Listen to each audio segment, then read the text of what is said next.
Beredar video wanita di Jakarta Selatan yang mengubah gaya rambutnya ala tokoh Shin Hari dalam drakor bisnis proposal dan viral di media sosial TikTok. Perempuan yang mengidolakan Kim Sejong atau Shin Hari ini sampai memotong rambutnya setelah nonton bisnis proposal. Ia beralasan sangat menyukai sosok Shin Hari di bisnis proposal.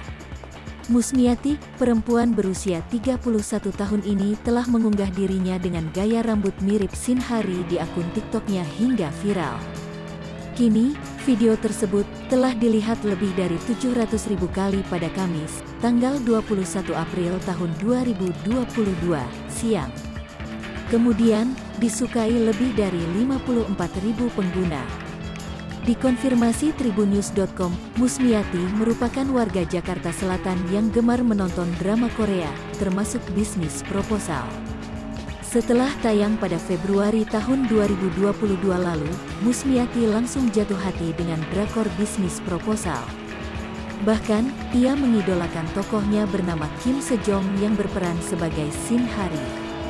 Beberapa waktu kemudian, Musmiati memutuskan mengubah gaya rambutnya seperti Shin Hari. Menurut Musmiati, alasan memotong rambutnya seperti Shin Hari karena suka dengan drakor bisnis proposal.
Satu Lipopo TV, jangan lupa komen, like, dan subscribe, serta tonton terus berita-berita terupdate lainnya.